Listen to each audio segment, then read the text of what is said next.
प्रेरणास्पद कथाएं YouTube channel पर मैं धनंजय जैन आप सभी का हार्दिक अभिवादन करता हूं। छोटी सी कहानी डीजे की जुबानी।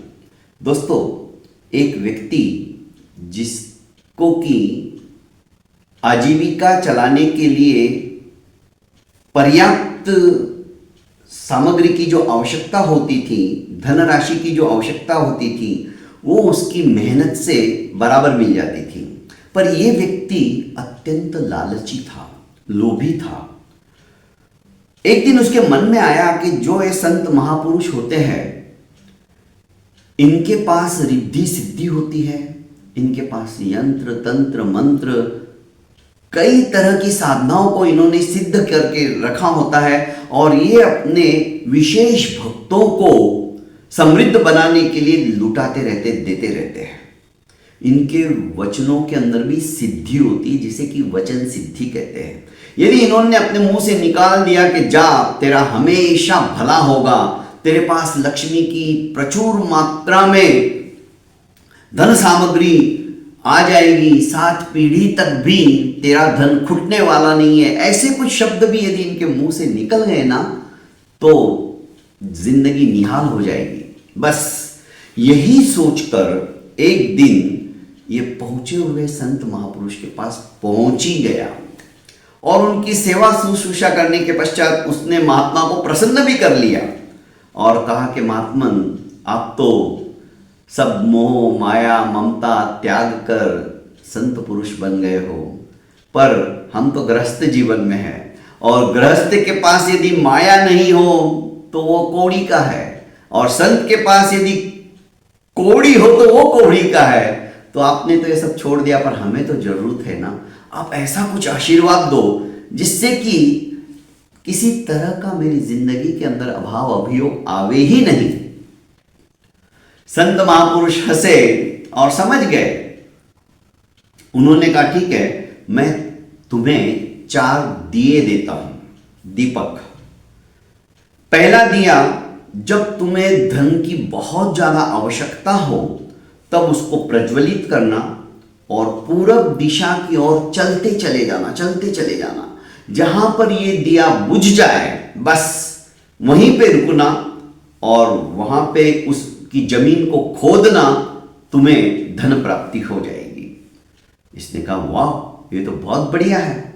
दूसरा दिया, भविष्य में और फिर तुम्हें धन की आवश्यकता पड़ जाए और ये धन भी समाप्त हो जाए, तो तुम पश्चिम दिशा की ओर इस दिए को जलाकर ले जाना और जहां पर ये दिया बुझ जाए वहां की जमीन को फिर से खोदना, तुम्हें अपार धन सामग्री प्राप्त हो जाएगी।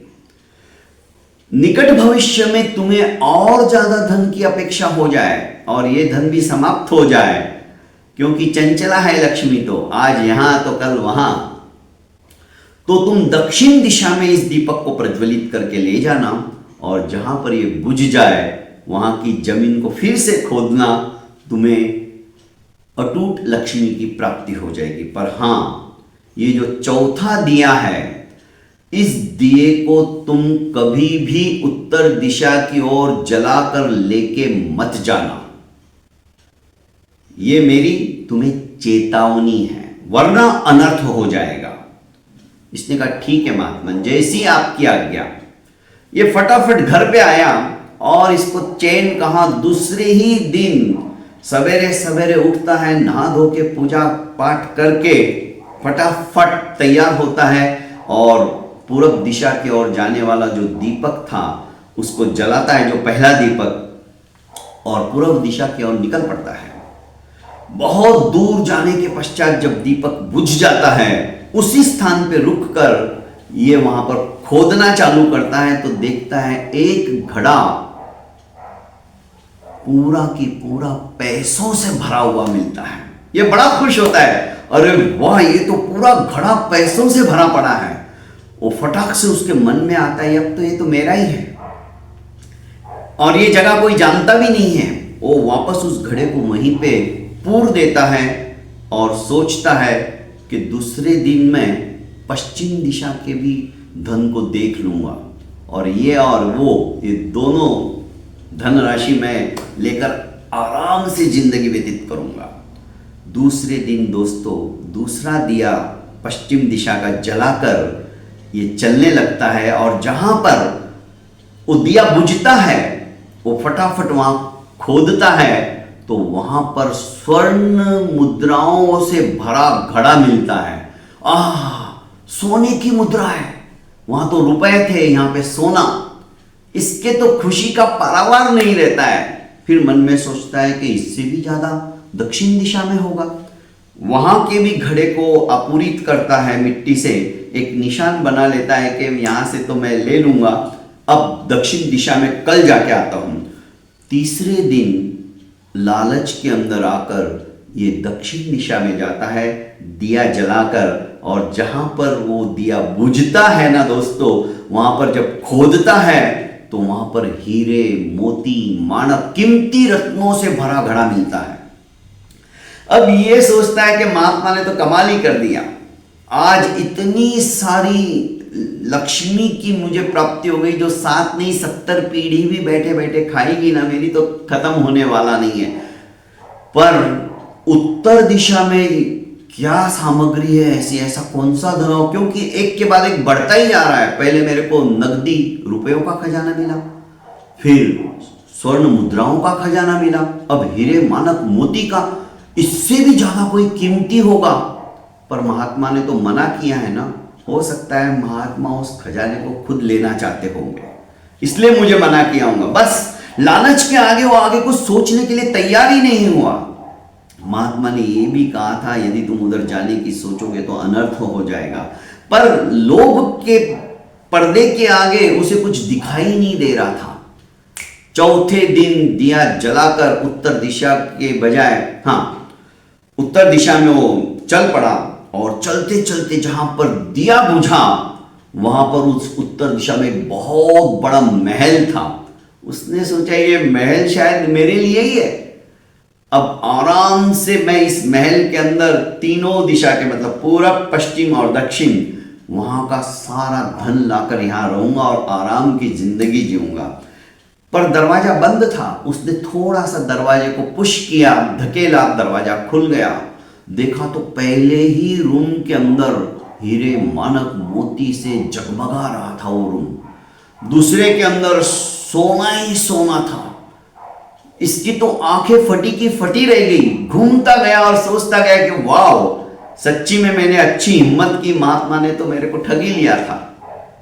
खुद इतना बड़ा धन राशि का साम्राज्य लेकर मुझे छोटे छोटे घड़े उन्होंने दे दिए, रुपयों का, स्वर्ण मुद्राओं का और हीरे मानक मोती का। यहां तो पूरा अंबार लगा है, ढेर लगा है। वाह, मजा आ गया। घूमते घूमते जब अगले रूम में आया तो एक कंकाल सा हो रहा था, वृद्ध घट्टी पीस रहा था।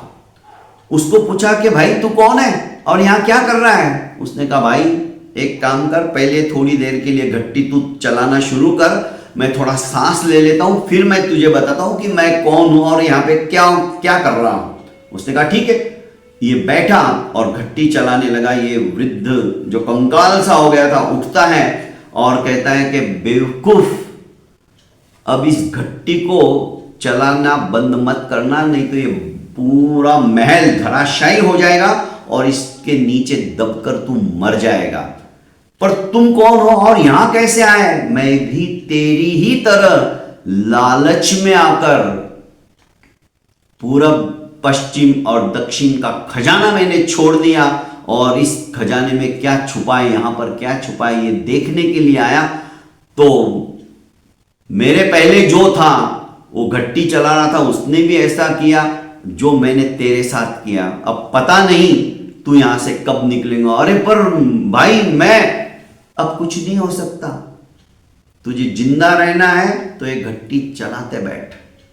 बस दोस्तों 84 लाख योनियों की घट्टी हम पीसते चले आ रहे हैं उस अनमोल खजाने को पाने के लालच में। पर आत्मा का जो दिव्य खजाना है वो सतगुरु जी ने हमें बता दिया, तो भी हम उसको स्वीकार करने के लिए तैयार नहीं रहते और आगे दूसरे मोह माया के खजाने की ओर आकर्षित होने के लिए हम भागते रहते, दौड़ते रहते।